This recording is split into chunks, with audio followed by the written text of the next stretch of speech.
Hi guys, good morning everyone. At eto na nga, magpiprepare na tayo ng gagawin nating fruit salad. So, ito yung mga kakailanganin ko para sa ating gagawin. Alam nyo guys, ang bumili nito lahat yung bunso ko. No? So, inutos ko lang sa kanya to sa supermarket ko ano yung mga brand na bibilihin para dito sa fruit salad.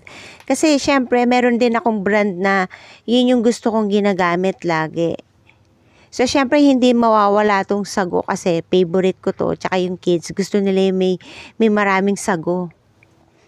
Eto na, umpisahan ko na dahil wala naman akong can opener. No? Nasanay ako kasi guys, dito sa pag nagbubukas ng dilata, kutsilyo lang yung ginagamit ko, no?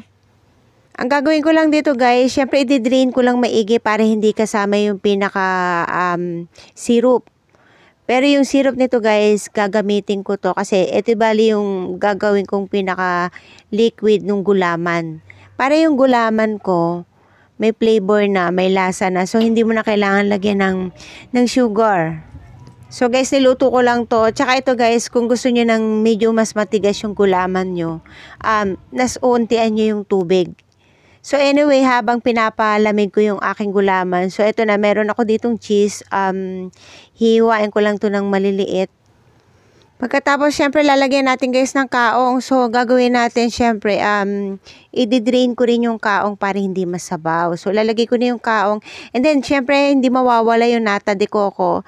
So, i-drain din natin para hindi sumama yung pinaka-syrup nila. So, yun lang, pagsasama-samahin lang natin lahat. Syempre, hindi mawawala yung raisin. Then, lagay na natin tong cheese. Tapos, halo-halo lang. So, ito guys, talaga pinakamadaling gawin sa lahat, no?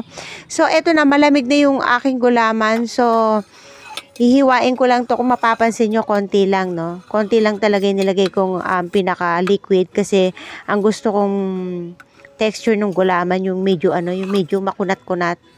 Yun yung gusto ko, no? So, kaya inuntian ko lang yung tubig or yung, yung syrup na nilagay ko.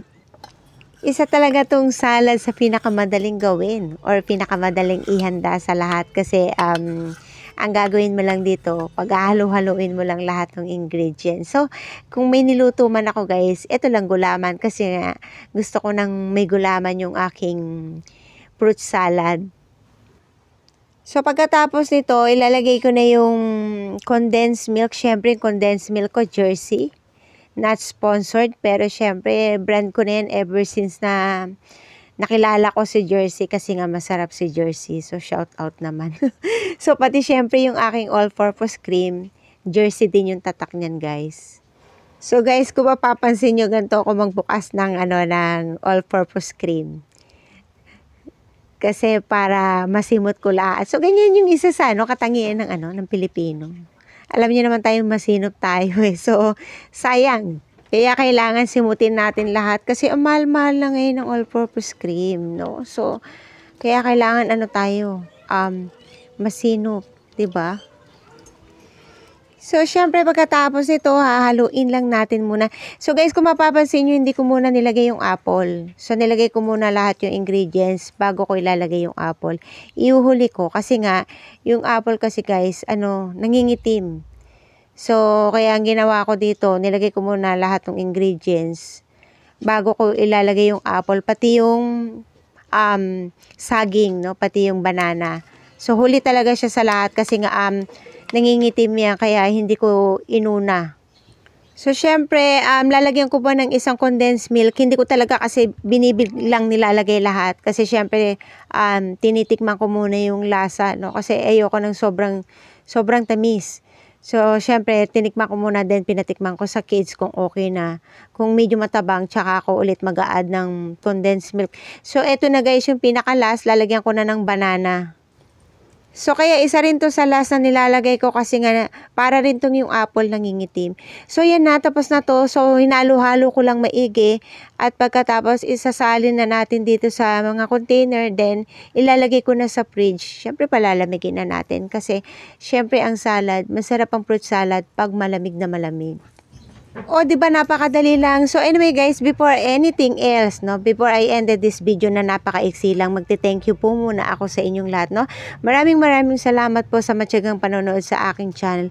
At syempre, kung bago ka sa channel ko, please don't forget to like and subscribe. And syempre, don't forget to click the notification bell for new updates. So, eto na guys. So, syempre, malamig na to. Syempre, titikman muna natin. Eto na guys, tapos na tayo at syempre babatiin ko muna kayo ng isang maligayang Pasko at manigong bagong taon. Merry Christmas and a Happy New Year po sa lahat. So that's it guys, I hope nag-enjoy kayo sa aking video for today. Thank you for watching and God bless everyone. Diyos mabalos. Bye bye.